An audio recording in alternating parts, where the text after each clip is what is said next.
Shalom, puji Tuhan, senang sekali bisa berjumpa dengan saudara-saudara secara onsite di tempat ini. Pada pagi hari ini kita bersyukur untuk berkat, anugerah dan kemurahan Tuhan di dalam kehidupan setiap kita. Ada banyak orang yang tidak bisa melewati tahun 2021, tetapi kita bersyukur kalau kita masih diberikan kesempatan untuk menginjak tahun ini. Dan ada juga orang-orang yang melewati tahun 2021 tetapi tidak bersama orang yang dikasihi, karena orang yang dikasihi pergi duluan. Tetapi kita bersyukur kalau kita masih bersama-sama orang yang kita kasihi, bersama dengan keluarga, bisa berkumpul untuk memuliakan Tuhan.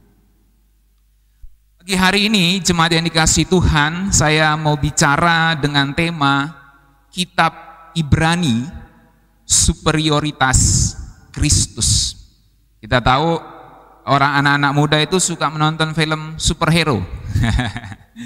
Jadi superhero itu menunjukkan dia adalah super, sesuatu yang ada di atas, yang lebih punya kemampuan daripada orang-orang lain. Dia super. Dan hero menunjukkan ada pahlawan. Jadi anak-anak muda suka dengan superhero. Orang-orang yang punya kekuatan lebih, punya kemampuan lebih, untuk bisa dijadikan pahlawan atau penyelamat. Nah, saudara-saudara, tahukah saudara bahwa kitab Ibrani salah satu isinya, kontennya itu mayoritasnya tentang superioritas Kristus. Dia menjadi superhero kita karena apa yang dilakukannya adalah untuk kepentingan kita. Dan ini dicatat dalam kitab Ibrani. Saya berharap ini menjadi sebuah studi, menjadi sebuah renungan, sebuah pelajaran atau sebuah khotbah yang bisa menolong kita untuk mengenal lebih lagi siapa Kristus itu. Dan saya tahu ada orang-orang yang baru saja percaya kepada Tuhan Yesus. Saya berharap ini akan menolong orang-orang ini untuk bisa mengenal keunggulan Kristus lebih daripada siapapun. Dicatat dalam kitab Ibrani ini, saudara. Mari kita lihat pembahasannya. Kitab Ibrani dalam dunia teologi merupakan salah satu kitab yang cukup menjadi perbincangan karena tidak jelas siapa penulisnya. Saya ulangi, kitab Ibrani menjadi salah satu kitab yang paling dibicarakan juga di dalam dunia teologi. Ada banyak dugaan siapa penulis kitab Ibrani ini. Beberapa sarjana lebih memilih Paulus, ada juga yang mengatakan Lukas karena Lukas mempunyai kemampuan sastra seperti yang ada dalam kitab Ibrani. Kalau dilihat bahasa aslinya, lalu kemudian dilihat jenis cara dia menyusun kalimat sastra Yunaninya, orang mungkin berpikir itu Lukas. Ada juga yang mengatakan Silas karena dia adalah seorang penulis. Kemudian Apolos, dia adalah seorang teolog yang bisa berapologetika sama seperti Paulus. Lalu ada yang mengatakan Barnabas dan Priscilla. Tetapi yang dugaan yang kuat itu ada 3 paling tidak, Paulus, Lukas dan Apolos. Ya. Siapa penulis pastinya tidak terlalu penting. Yang penting adalah isinya, bahwa ini memuat kebenaran tentang Kristus, saudara. Nah, lalu apa isi surat Ibrani? Ini adalah sekaligus menjadi garis besar dan menjadi gambaran ketika saudara membaca surat Ibrani. Percayalah, poin ini akan menolong saudara untuk mengerti garis besar surat Ibrani. Ada 3 paling tidak kita bisa meringkas isi surat Ibrani. Yang pertama, di dalam surat Ibrani itu ada superioritas Kristus. Kalau di YouTube saya ada konten-konten teologi, ada konten sedikit kebun, ada konten yang lain-lain. Nah, di isi surat Ibrani ini, kalau seandainya penulisnya membuat channel maka kontennya adalah dia bicara tentang superioritas Kristus. Dan superioritas Kristus ini dibicarakan dalam kitab Ibrani dibandingkan dengan nabi, malaikat, Musa, Perjanjian Lama dan Tanah Perjanjian, bahkan superioritas Kristus atas keimamatan Harun dan prosedur-prosedur dalam Perjanjian Lama. Nanti kita akan bahas beberapa, saudara, berdasarkan ayat-ayat yang ada di slide ini, saudara bisa tertolong. Kemudian surat Ibrani bicara tentang ada peringatan berulang tentang kemurtadan. Itu sebabnya kalau saudara baca kitab Ibrani, kok kita harus setia, harus mempertahankan kepercayaan sampai akhir dan lain-lain. Ada peringatan berulang tentang jangan murtad hampir di setiap pasal, saudara. Dalam Ibrani pasal 2, pasal 3, pasal 4, pasal 11, pasal 10, pasal 12, dan ada ayat-ayatnya di situ, saudara bisa dilihat di slide. Ada peringatan tentang kemurtadan. Jadi murtad itu sesuatu yang jelas bisa terjadi pada orang yang sudah percaya Kristus. Kita tidak menganut teologi bahwa orang yang percaya tidak bisa murtad lagi. Saya mengajarkan kepada saudara, orang percaya bisa saja murtad, tetapi penulis surat Ibrani mengatakan kita bukanlah orang-orang yang murtad, orang-orang yang dimurkai. Karena penulis surat Ibrani percaya jemaat setia sampai akhir. Tetapi kemungkinan itu jelas ada dan dibicarakan di dalam Alkitab. Kemudian dalam kitab Ibrani, penulisnya juga bicara soal nasihat moral yang khusus. Dalam Ibrani pasal 13 ada bicara soal nasihat-nasihat moral. Nah, 3 hal ini paling tidak menjadi gambaran. Kalau mau ditambahkan satu lagi menjadi 4, maka bicara tentang tokoh-tokoh iman dalam Ibrani 11. Dan itu sebenarnya semua sebuah peringatan terhadap kemurtadan. Kalau tokoh-tokoh iman setia sampai akhir, maka jangan kamu murtad. Jadi, seandainya penulis surat Ibrani ini hidup di zaman sekarang dan membuat konten YouTube, TikTok, Instagram, maka postingannya adalah berhubungan dengan 3 hal ini. Superioritas Kristus atas para nabi, malaikat Musa, tanah perjanjian, keimamatan Harun, dan prosedur-prosedur PL. Lalu konten berikutnya ada peringatan berulang tentang kemurtadan, dan terakhir ada nasihat moral yang khusus untuk orang-orang berkebangsaan Yahudi. Mari saya berikan slide berikutnya. Kita akan fokus kepada superioritas Kristus. Konten yang pertama di dalam YouTube surat Ibrani ini. Saudara-saudara, jemaat yang dikasihi Tuhan perlu memahami bahwa perbandingan atau yang disebut sinkrisis adalah pusat dari banyak argumentasi kuno. Jadi orang-orang zaman kuno ketika dia mau berargumentasi, maka salah satu cara yang paling banyak digunakan adalah perbandingan. Bahkan perbandingan menjadi center, menjadi pusat dari banyak argumentasi orang-orang di zaman kuno. Membandingkan yang satu dengan yang lain yang sudah terhormat akan meningkatkan kehormatan seseorang lebih jauh. Misalnya ada seorang yang sudah sangat terhormat nih, dihormati oleh sebuah bangsa, sebuah suku. Lalu ada satu tokoh lagi yang dibandingkan dengan orang yang sudah terhormat ini. Maka maksud dari membandingkannya adalah supaya meningkatkan kehormatan orang yang baru datang untuk dibandingkan ini. Jadi ini menunjukkan ada superioritas. Dalam bahasa sederhananya, ada yang lebih besar, ada yang lebih kecil, ada yang lebih tinggi, ada yang lebih rendah. Itu superioritas. Bicarain itu, saudara. Siapa yang lebih tinggi, siapa yang lebih rendah. Itulah pusat argumentasi orang-orang zaman kuno, saudara. Perbandingan. Nah, dalam banyak tradisi Yahudi, Musa adalah orang terbesar dalam sejarah. Tetapi tradisi Yahudi yang lain mengatakan dia hanya salah satu orang yang terbesar di dalam sejarah Israel. Yang terbesar adalah Abraham. Jadi Musa itu berada di sebelah Abraham, bersama-sama dengan Abraham. Tetapi ada satu lagi yang mengatakan Musa yang lebih besar daripada semua tokoh di perjanjian lama. Nah, pada pagi hari ini saya akan membahas superioritas Kristus dalam kitab Ibrani ini. Saya mulai dari kitab Ibrani pasal 1. Yang pertama, Kristus lebih superior dari para nabi. Menarik sekali dalam kitab Ibrani pasal pertama, ayat pertama dan kedua, dikatakan firman Tuhan begini. Mari kita baca bagi yang bisa menjangkau matanya di sini. 1, 2, 3. Setelah pada zaman dahulu Allah berulang kali dan dalam pelbagai cara berbicara kepada nenek moyang kita dengan perantaraan nabi-nabi. Maka pada zaman akhir ini ia telah berbicara kepada kita dengan perantaraan anaknya, yang telah ia tetapkan sebagai yang berhak menerima segala yang ada. Oleh dia Allah telah menjadikan alam semesta. Saudara sudah bisa lihat pusat argumentasi kuno yang saya maksudkan di sini. Ada perbandingan.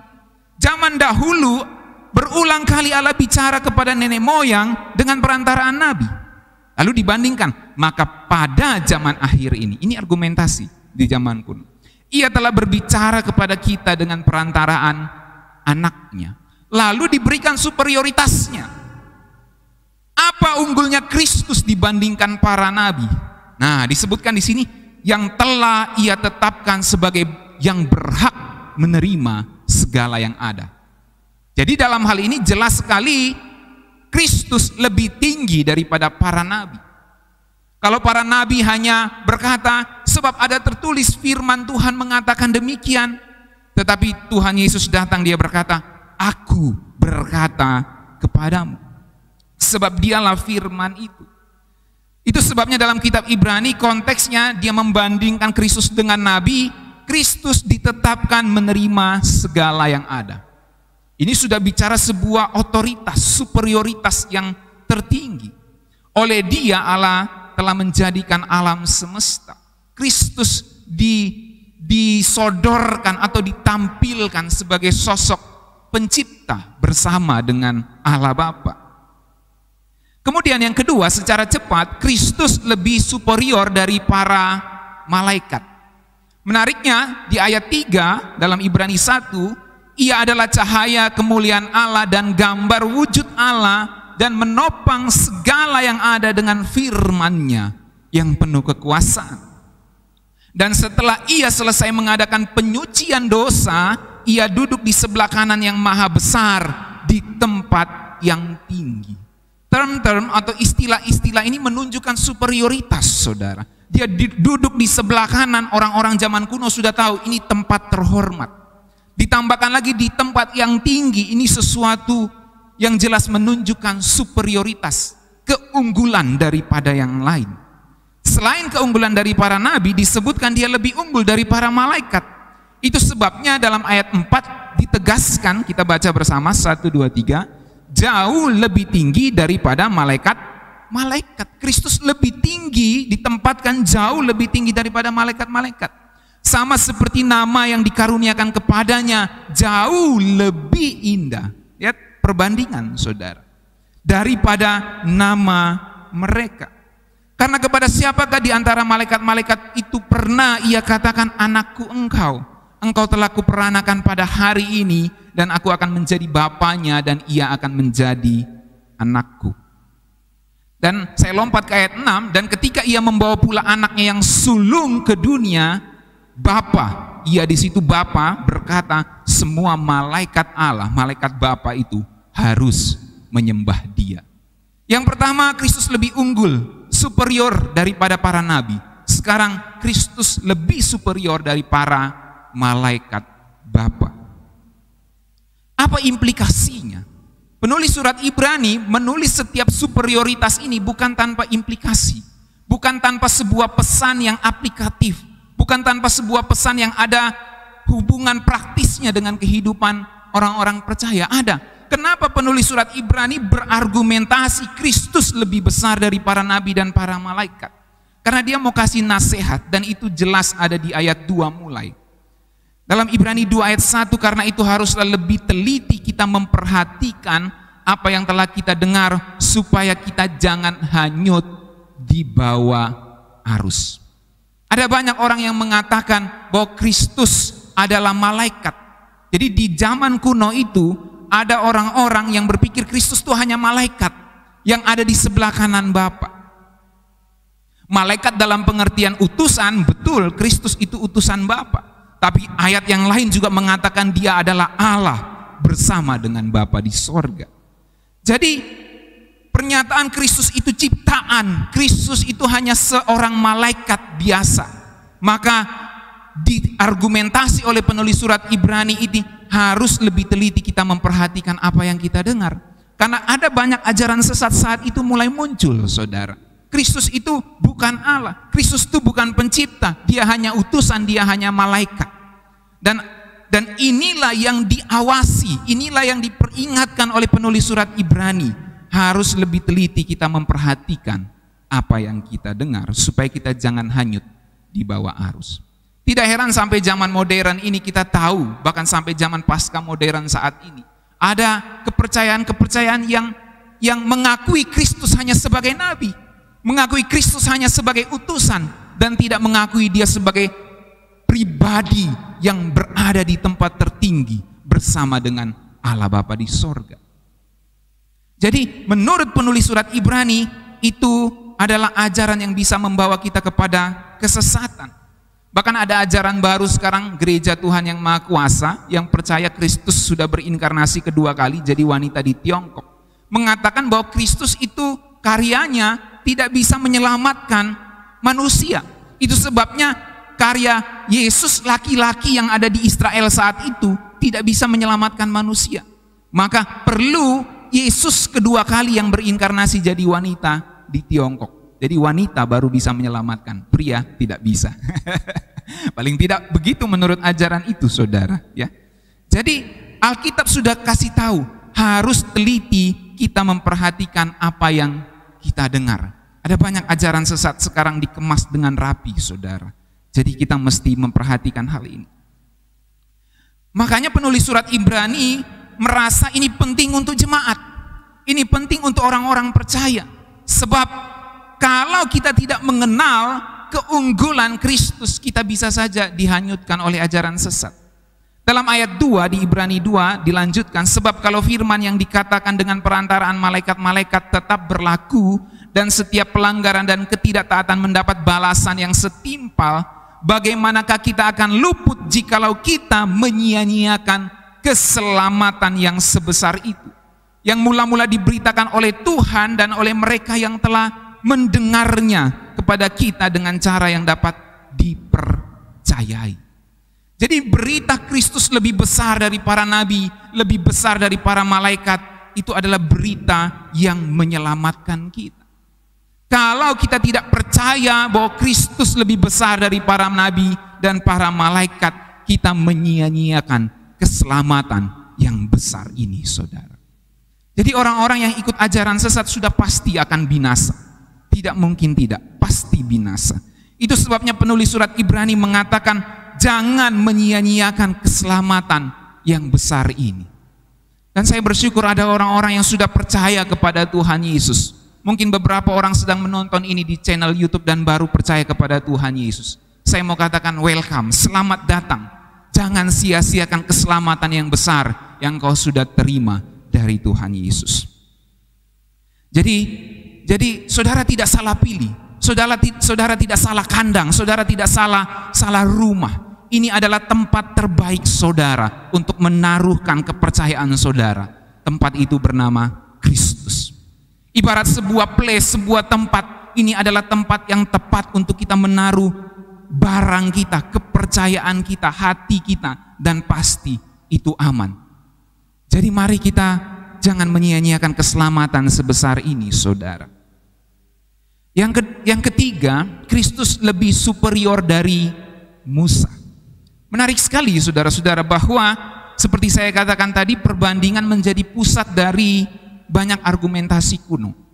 Dan membandingkan yang satu dengan yang lain yang sudah terhormat akan meningkatkan kehormatan seseorang lebih jauh. Dan ketika penulis surat Ibrani bicara tentang Musa, dia bicara apa adanya. Musa itu seorang yang dihormati oleh bangsa Israel, seorang yang menerima Taurat dari Yahweh. Dan seperti saya katakan dalam banyak tradisi, Musa itu menjadi tokoh terbesar dalam sejarah Israel. Di samping juga ada Abraham, saudara. Itu sebabnya dalam Ibrani pasal 3, setelah kita bahas Ibrani 1, 2, lalu Ibrani 3, dijelaskan begini, sebab itu hai saudara-saudara yang kudus, yang mendapat bagian dalam panggilan sorgawi. Kamu sudah dapat panggilan sorgawi ini.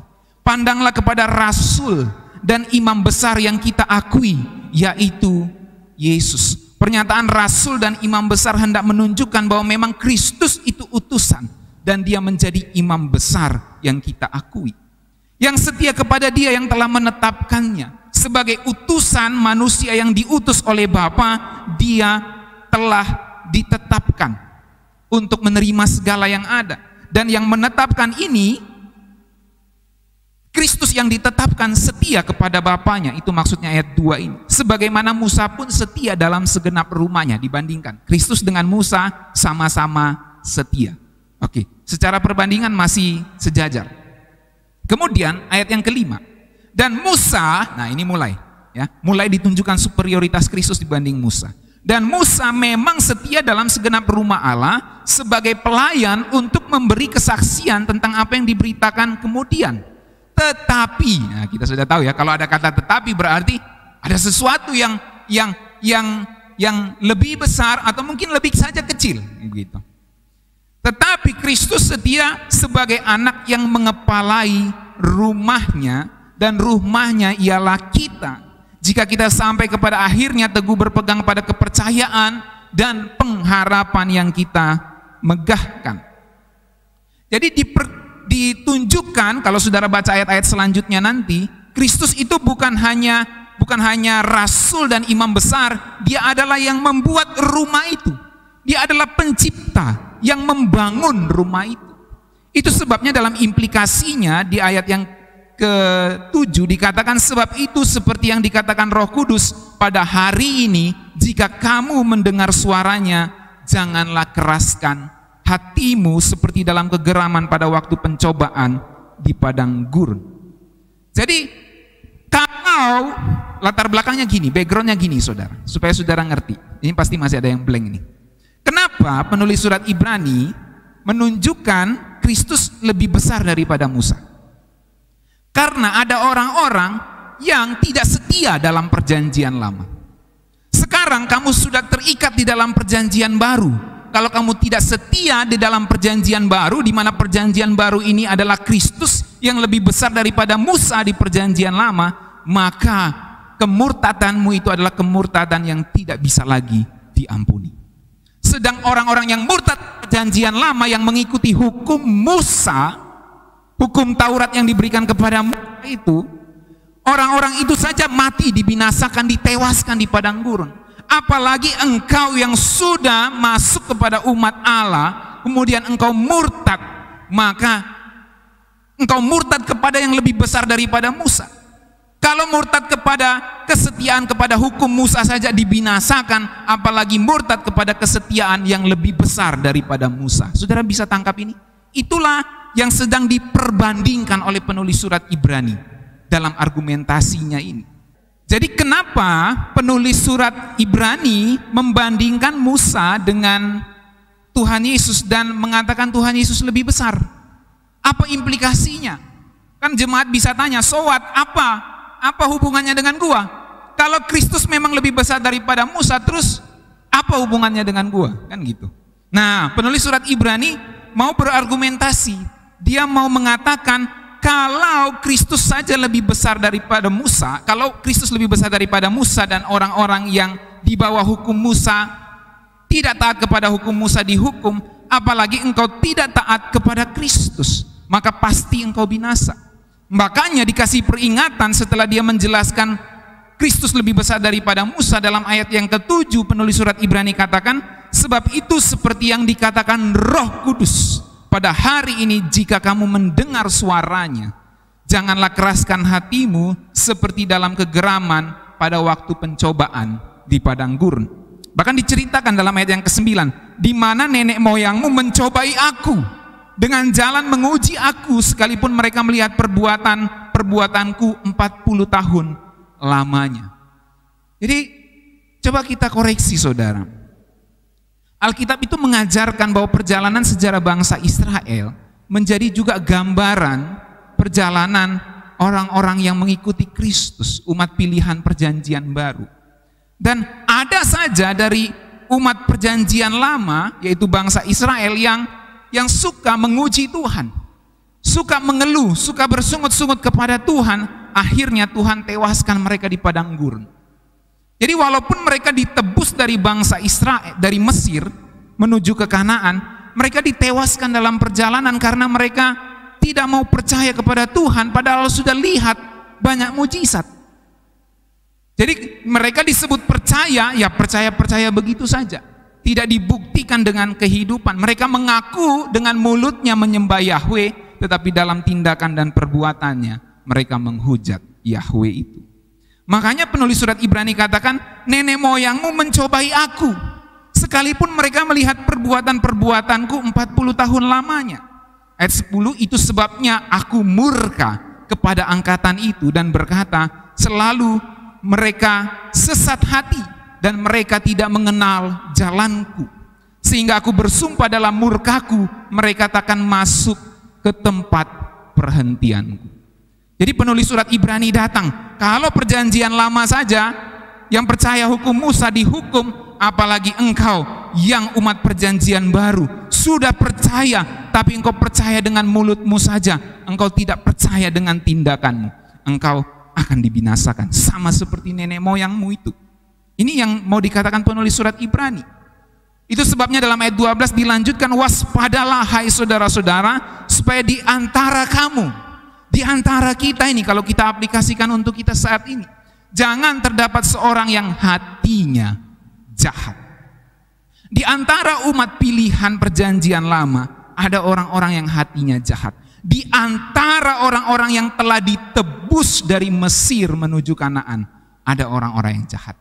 Di antara orang-orang yang sudah ditebus di zaman perjanjian baru ini, ada saja orang-orang yang hatinya tetap jahat. Itu sebabnya penulis surat Ibrani katakan, waspadalah saudara-saudara, supaya di antara kamu, di antara keluargamu, di antara lingkunganmu, di antara bangsamu, jangan ada orang yang hatinya jahat dan yang tidak percaya oleh karena ia murtad dari Allah yang hidup. Jadi murtad itu dalam terminologi Alkitab bukan hanya soal pindah agama. Murtad itu bukan hanya soal pindah kepercayaan dari satu agama ke agama lain. Murtad dalam Alkitab, engkau tetap ada di agama itu, di kepercayaan itu, tapi engkau tidak menjalankan agama dan kepercayaanmu itu. Itu murtad. Engkau percaya, mengaku dengan mulutmu percaya kepada Kristus, tapi engkau tidak melakukan hukum-hukum Kristus. Engkau murtad. Ini yang dikatakan Alkitab, waspadalah supaya jangan terdapat di antaramu orang yang hatinya jahat. Saya sudah menemukan banyak orang Kristen, saudara, yang agamanya Kristen, KTP-nya Kristen, bahkan kelihatan rajin di gereja, tetapi hatinya sangat jahat, mulutnya sangat jahat.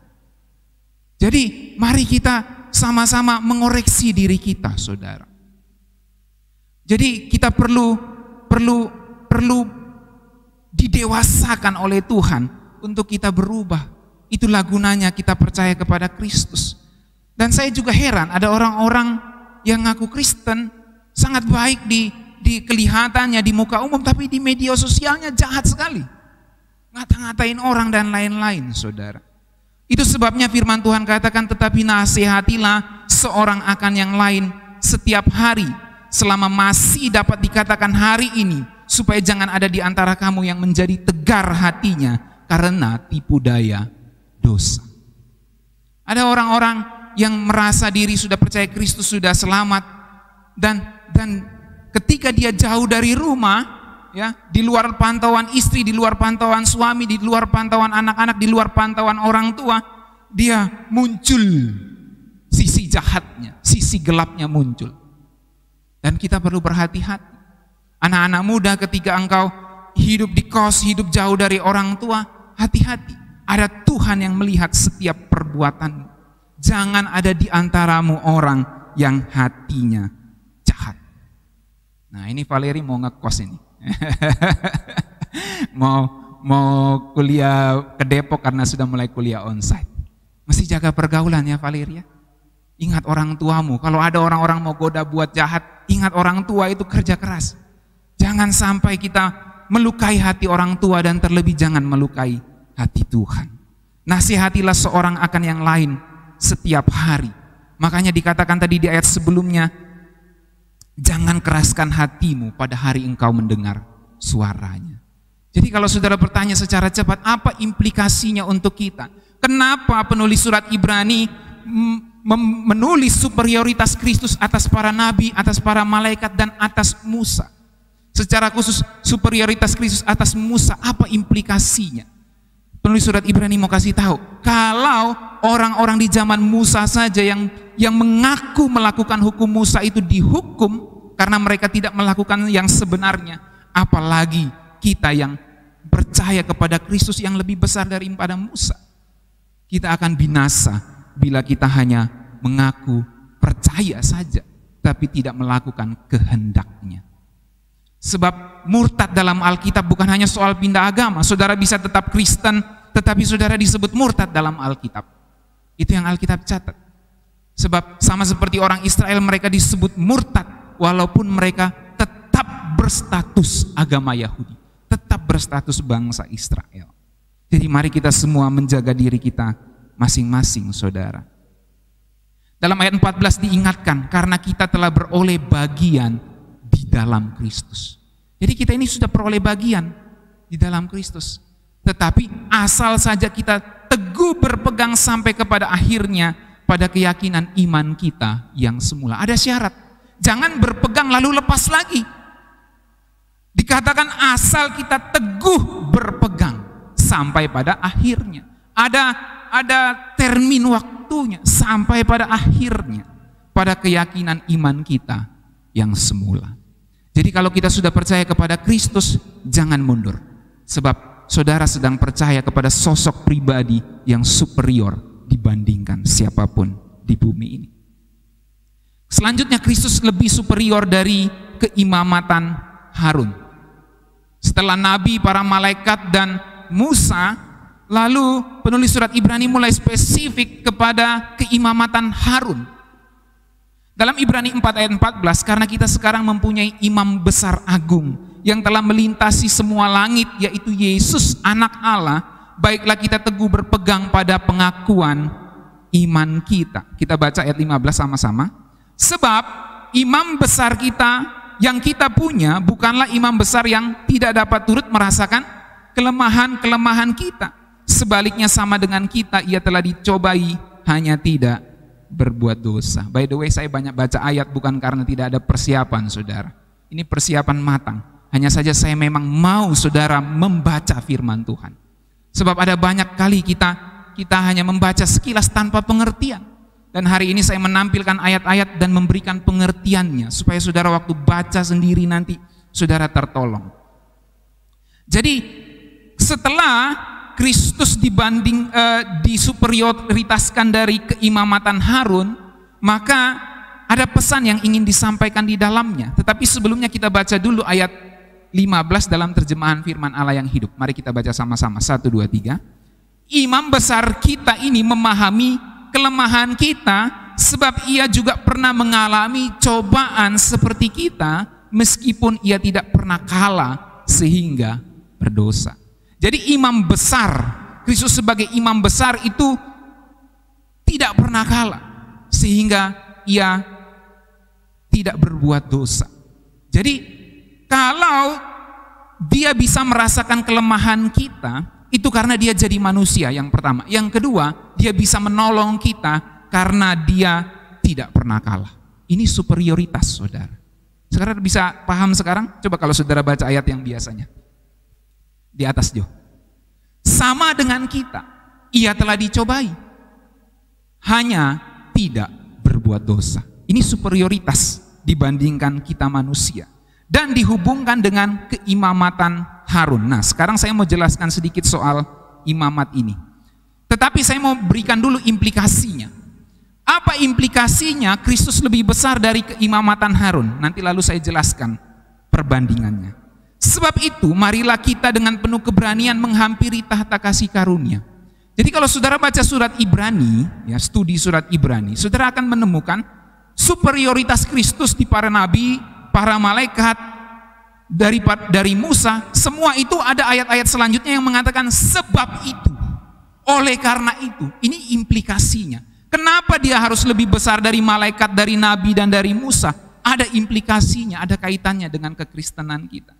Sekarang dia lebih besar dari keimamatan Harun.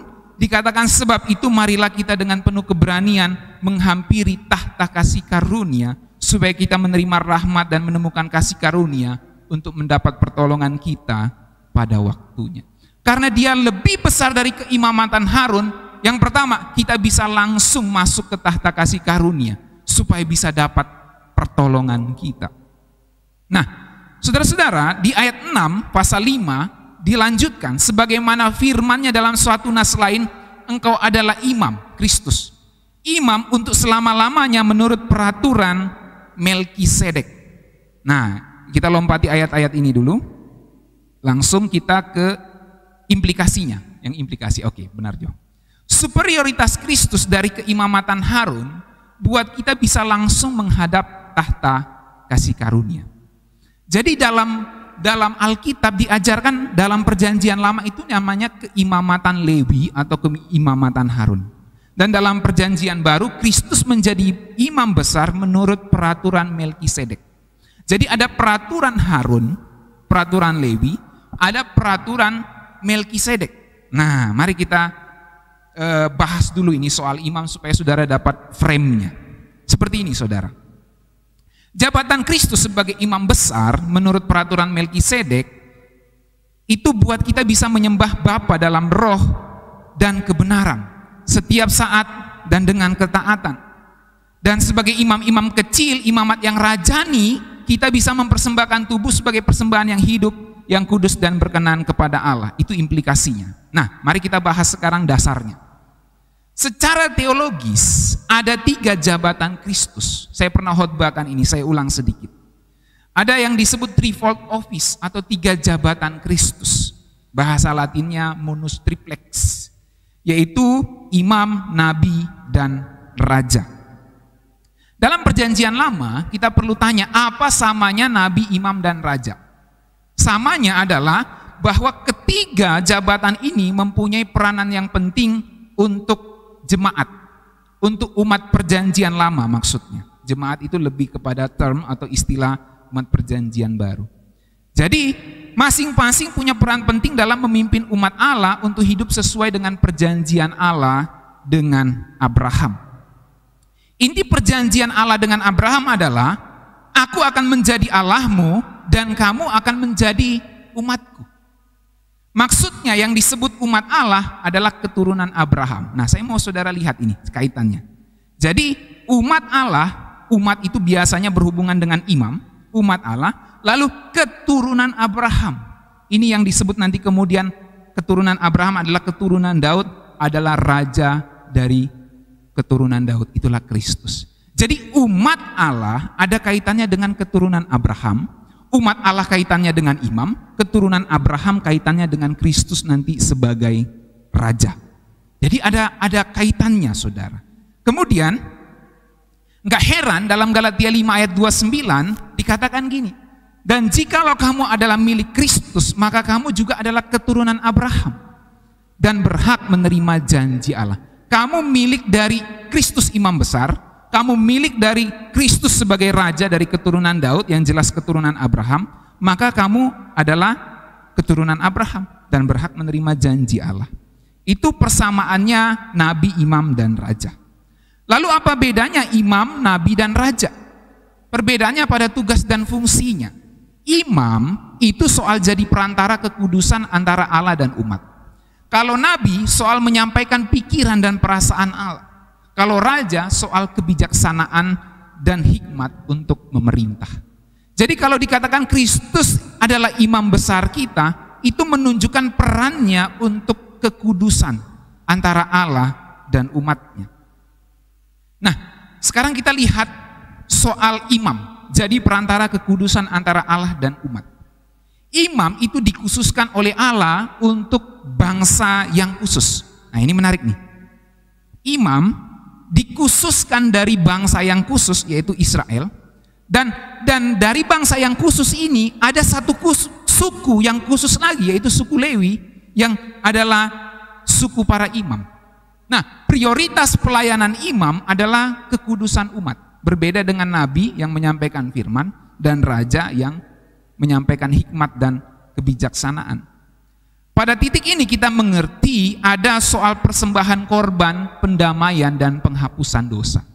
Jadi kenapa imam itu berhubungan dengan kekudusan? Karena ketika umat berdosa, mereka harus persembahkan korban melalui para imam.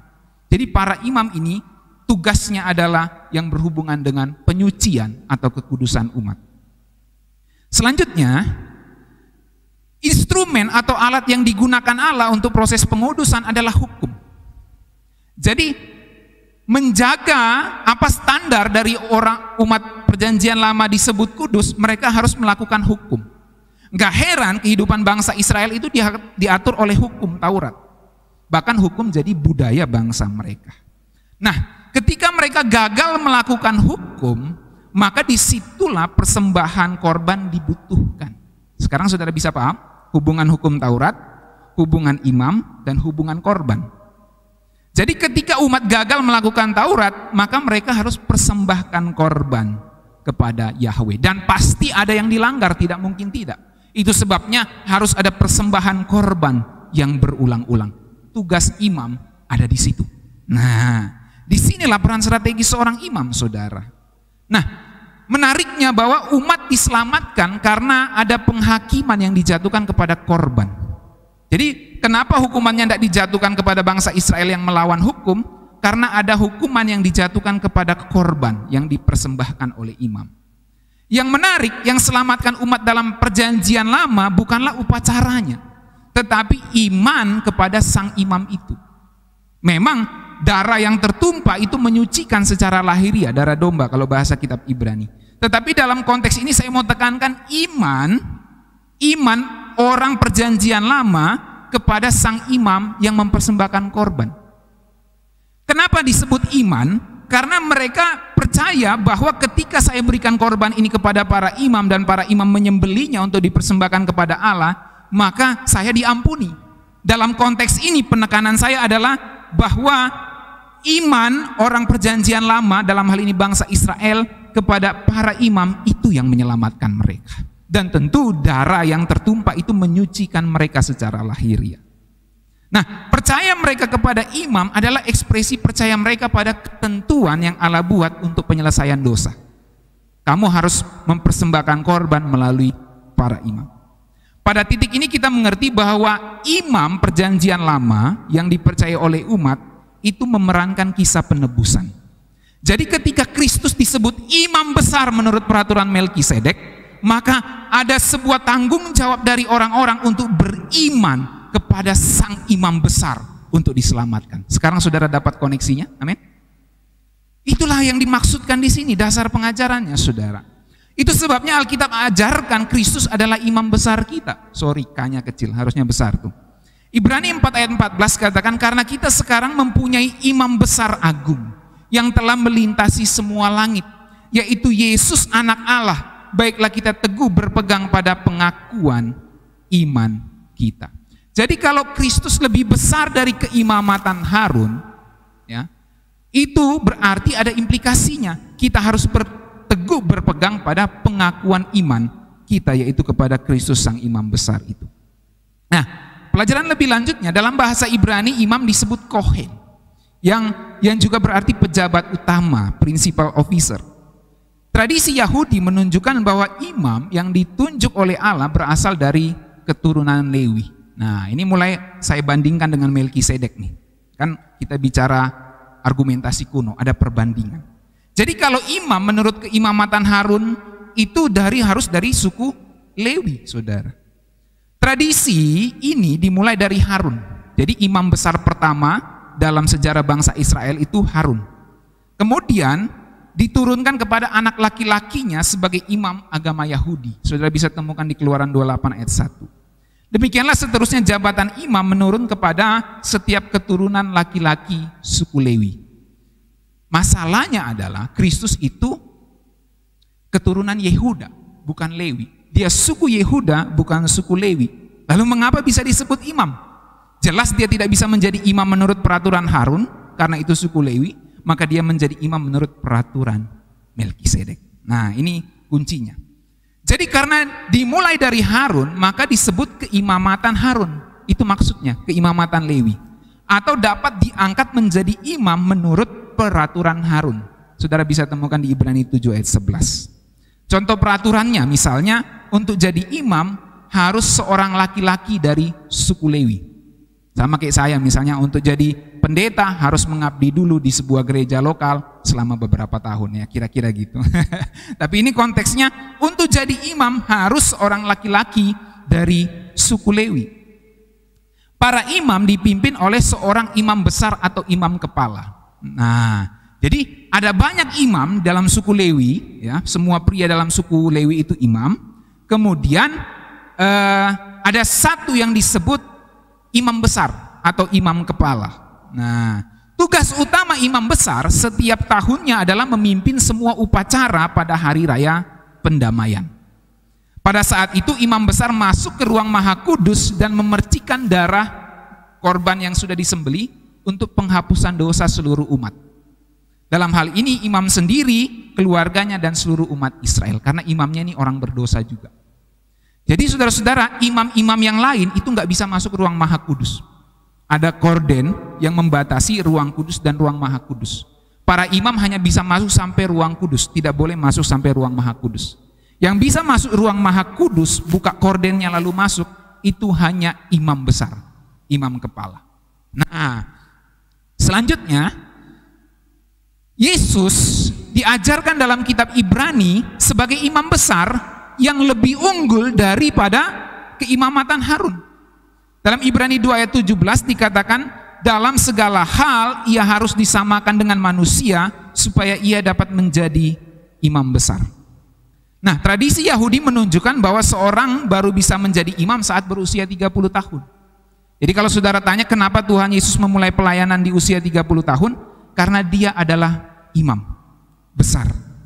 Memang Tuhan Yesus tidak berasal dari suku Lewi. Ia berasal dari suku Yehuda. Nah, di sini mulai ada problem bagi orang-orang Yahudi saat itu. Kalau bagi kita ya kita percaya aja Tuhan Yesus imam besar. Mau dari suku apa ya terserah, yang penting saya percaya Yesus imam besar. Tapi bagi orang Yahudi, orang Ibrani saat itu, ini problem.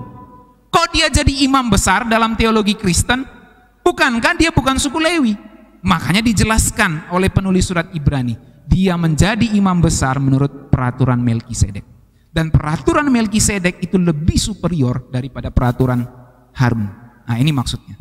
Jadi memang Tuhan Yesus tidak berasal dari suku Lewi tetapi dari Yehuda. Itu sebabnya ia menjadi imam besar menurut peraturan Melkisedek, bukan keimamatan Harun. Lalu apa artinya menurut peraturan Melkisedek? Saya jelaskan sedikit.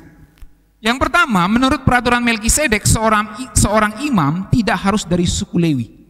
Sebab Melkisedek sudah ada sebelum Lewi ada. Ini menunjukkan superioritas keimamatan Kristus daripada Lewi dan Harun.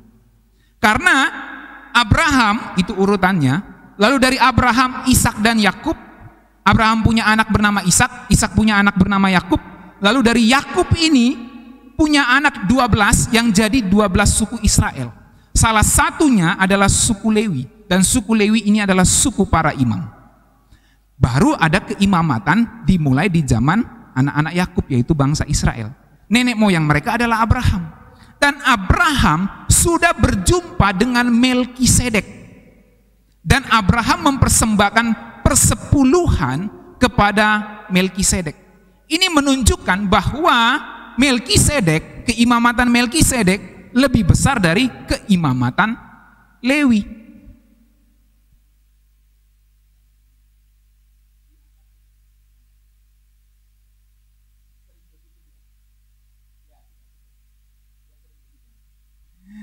Oke. Ya, ada sedikit gangguan di sini. Jadi saudara-saudara, bahwa Abraham itu mempersembahkan persepuluhan kepada Melkisedek. Dan kalau nenek moyang dari suku Lewi, nenek moyang dari para imam ini, yaitu Abraham, mempersembahkan korban kepada Melkisedek, maka ketika Kristus menjadi imam besar menurut peraturan Melkisedek, otomatis keimamatan Kristus lebih besar daripada keimamatan Harun atau Lewi. Karena nenek moyang Lewi saja, nenek moyang para imam saja ini memberikan persembahan kepada Melkisedek. Itu sebabnya secara teologis, secara alkitabiah penulis surat Ibrani mencatat bahwa keimamatan Tuhan Yesus lebih besar daripada keimamatan Harun maupun Lewi, karena dia menjadi imam besar menurut peraturan Melkisedek. Selanjutnya, menurut peraturan Melkisedek juga berarti korban domba tidak dipersembahkan terus-menerus lagi. Kalau dalam keimamatan Harun, semuanya itu ada persembahan korban yang berulang maksudnya. Dan itu dilakukan setiap tahun ada persembahan korban. Tetapi di dalam keimamatan Kristus menurut peraturan Melkisedek tidak ada lagi persembahan korban terus-menerus. Tidak ada lagi persembahan atau penyembelihan binatang. Tidak ada lagi sebuah korban yang harus disembeli untuk tertumpah darahnya.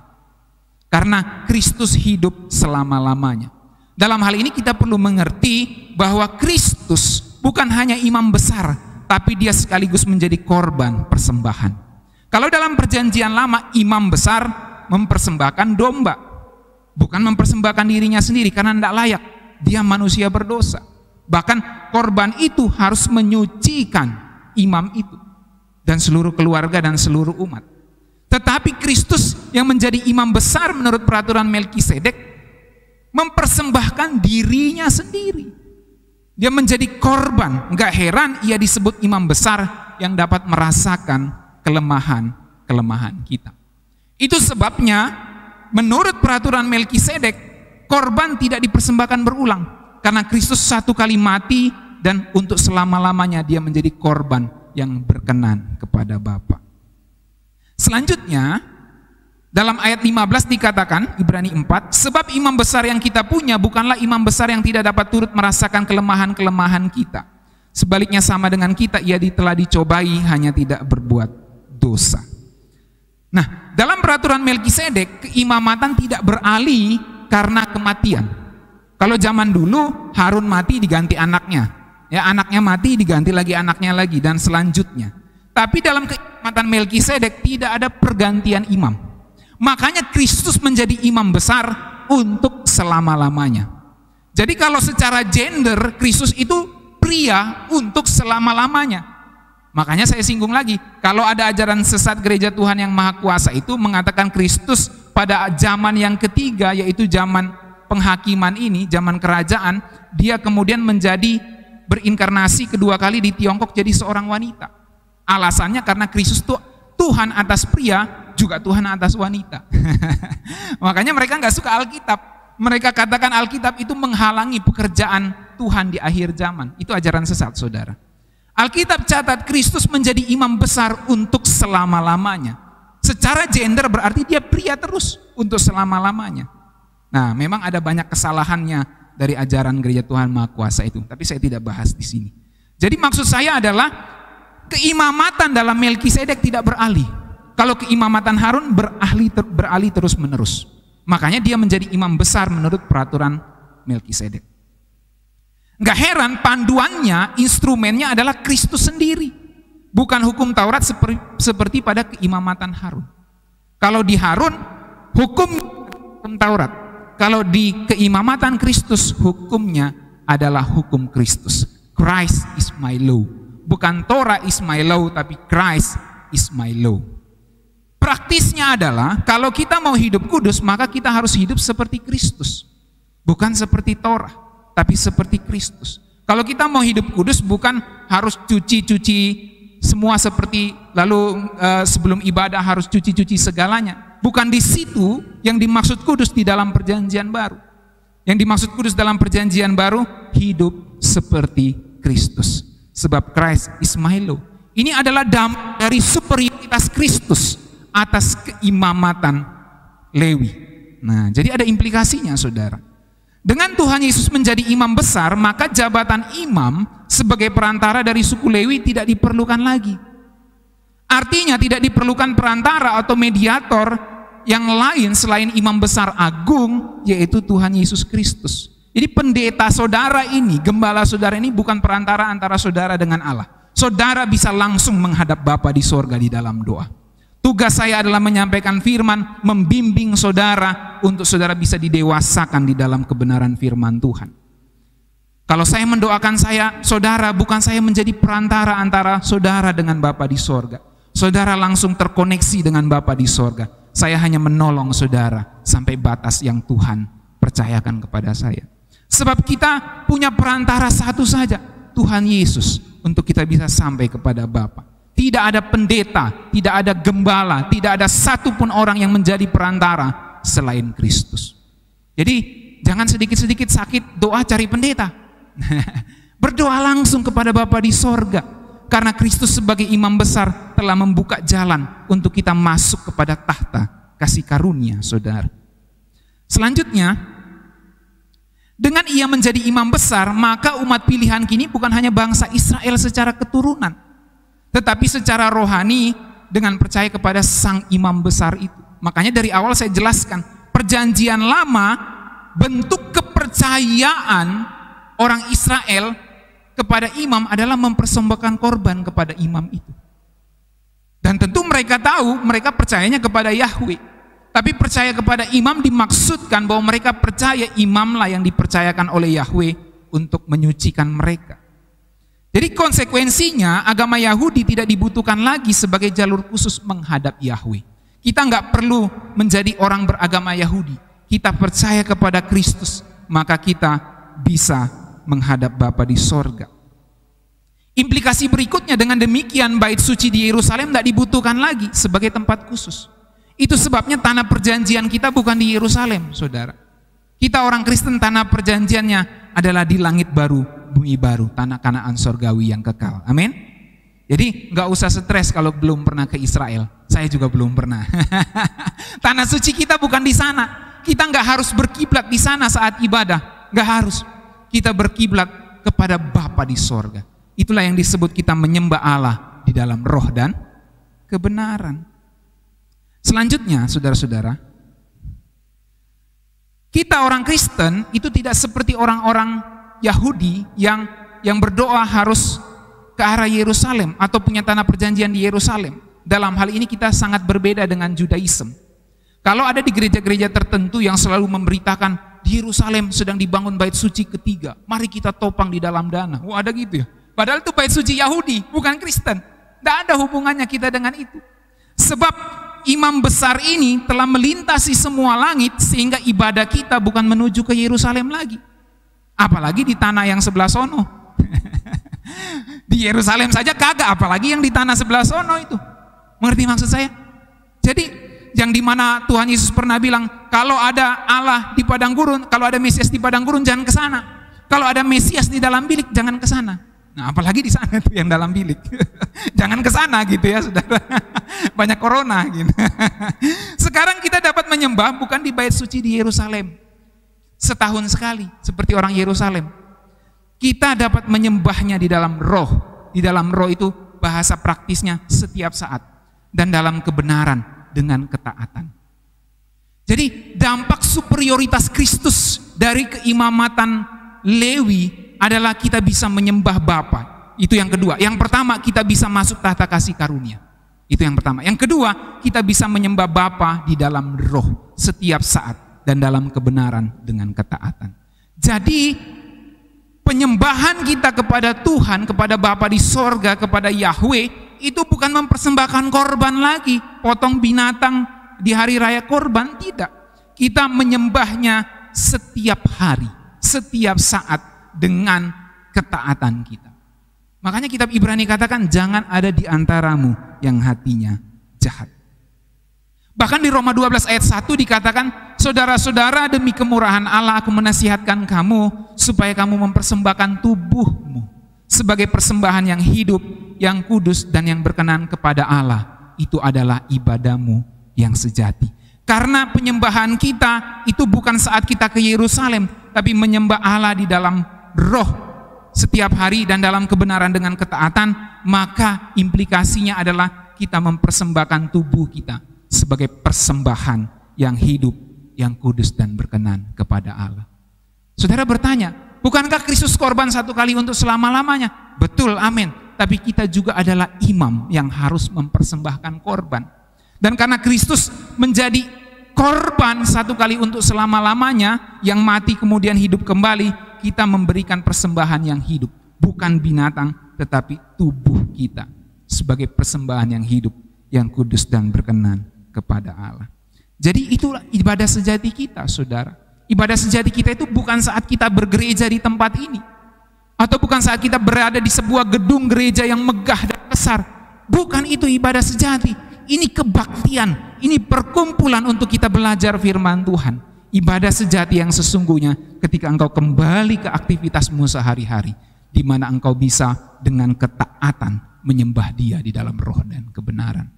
Dengan mulutmu, dengan perkataanmu, dengan tingkah lakumu, dengan apa yang engkau lihat, dengan apa yang engkau tonton, dengan apa yang engkau lakukan, itulah ibadahmu yang sejati. Amin, saudara. Nah, terakhir, Kristus lebih superior dari prosedur-prosedur dalam perjanjian lama. Dalam Ibrani 9 ayat 11, tetapi Kristus telah datang sebagai imam besar untuk hal-hal yang baik yang akan datang. Ia telah melintasi kemah yang lebih besar dan yang lebih sempurna, dan yang bukan dibuat oleh tangan manusia, artinya yang tidak termasuk ciptaan ini. Dan ia telah masuk satu kali untuk selama-lamanya ke dalam tempat kudus, bukan dengan membawa darah domba jantan. Saudara perhatikan ini. Dia masuk bukan dengan domba jantan, tetapi dengan darahnya sendiri, dan dengan itu ia telah mendapat kelepasan kekal.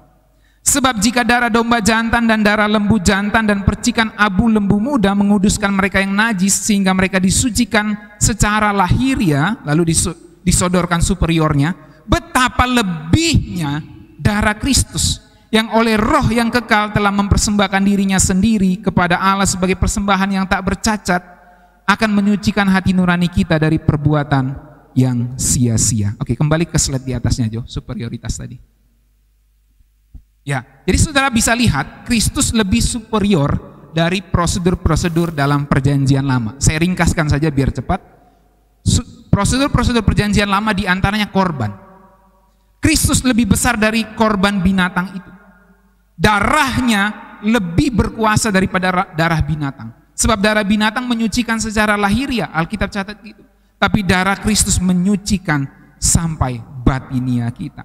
Bahkan kalau saudara baca dalam Ibrani pasal 9, lalu pasal 10 ada wasiat-wasiat. Kristus lebih besar dari wasiat perjanjian lama. Dia adalah wasiat dalam perjanjian baru, saudara. Nah, lalu implikasinya apa? Secara cepat saja, karena saya tahu saudara mulai gelisah ini. Apalagi habis mati lampu. Jadi mulai ada kayak terjedah gitu, saudara ya. Terdistraksi kita. Oke, saya paham, tenang saja. Implikasinya, Ibrani 9 ayat 27. Dan sama seperti manusia ditetapkan untuk mati hanya satu kali saja, sesudah itu dihakimi. Demikian pula Kristus hanya satu kali saja mengorbankan dirinya untuk menanggung dosa banyak orang. Sesudah itu ia akan menyatakan dirinya sekali lagi tanpa menanggung dosa. Untuk apa? Untuk menganugerahkan keselamatan kepada mereka yang menantikan Dia. Oke, simpelnya gini. Kristus lebih superior dari prosedur-prosedur perjanjian lama. Dari korban, dari darah, dan dari wasiat. Lalu apa yang penulis surat Ibrani mau implikasikan untuk kita? Mau kaitkan dengan kehidupan jemaat.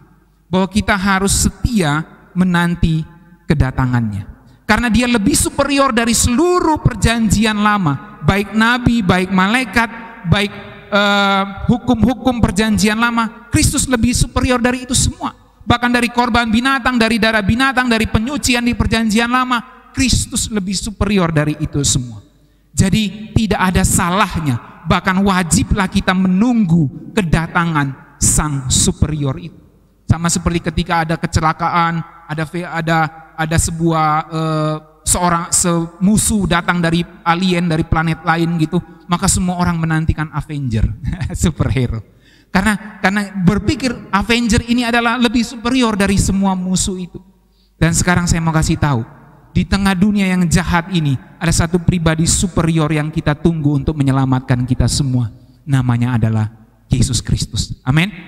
Dikatakan sesudah ia menyatakan dirinya sekali lagi tanpa menanggung dosa, itu dulu dia menanggung dosa, tapi kita menantikan sekarang kedatangannya untuk menganugerahkan keselamatan yang dijanjikannya. Tetapi hanya bagi orang yang menantikan Dia. Pertanyaannya adalah apakah kita menantikan sang superhero yang akan menyelamatkan kita dari kejahatan dunia ini. Kalau kita menantikan film bioskop yang kita tahu akan tayang jam sekian, kita tahu tayang hari sekian, kita sudah prepare waktu untuk nonton bioskop itu. Apakah kita menantikan kedatangan sang aktor yang luar biasa ini, yang akan menjemput kita, yang lebih superior dari semua yang ada di bumi ini? Terakhir saya mau tutup dengan ayat ini. Sebab itu janganlah kamu melepaskan kepercayaanmu, karena besar upah yang menantinya. Sebab kamu memerlukan ketekunan, supaya sesudah kamu melakukan kehendak Allah, kamu memperoleh apa yang dijanjikan itu. Kenapa penulis surat Ibrani mengatakan Kristus lebih besar, lebih superior, lebih tinggi daripada para nabi, dari para malaikat, dari Musa, dari keimamatan Lewi, dan dari semua prosedur-prosedur perjanjian lama. Dan ini diberitakan kepada orang-orang yang berpikiran Yahudi, berpikiran Ibrani saat itu.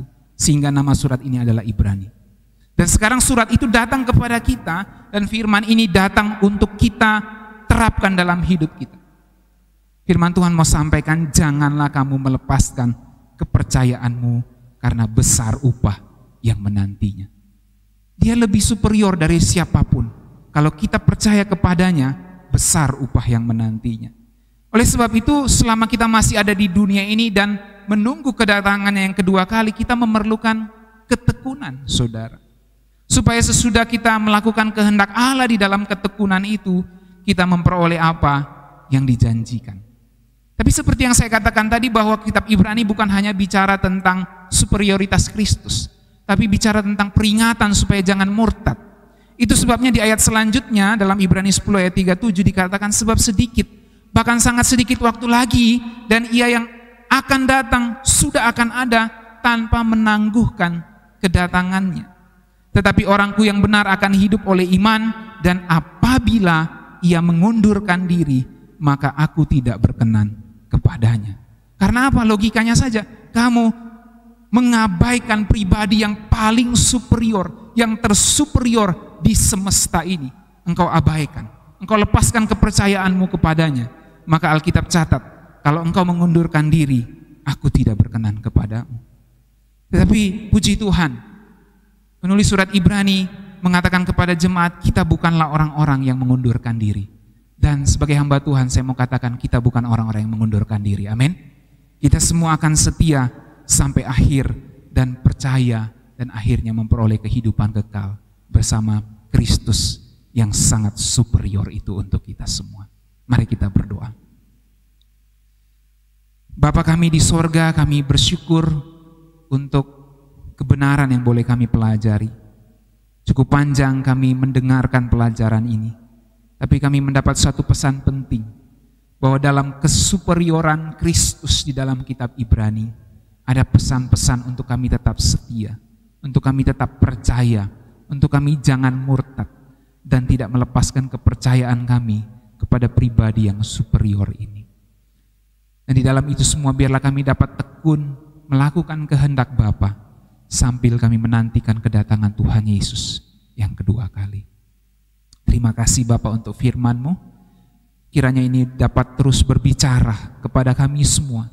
Hamba berdoa buat setiap orang yang mendengarkan ini dan baru saja percaya kepada Tuhan Yesus. Engkau kuatkan iman mereka, untuk mereka dapat terus bertahan menghadapi segala ujian tantangan dalam kepercayaan ini. Supaya kami tidak melepaskan kepercayaan yang sedemikian besar ini, sehingga kami memperoleh kehidupan kekal pada akhirnya. Bapa, terima kasih untuk kebenaran firman-Mu. Di dalam nama Tuhan Yesus kami berdoa, haleluya. Amin. Tuhan berkati kita sekalian.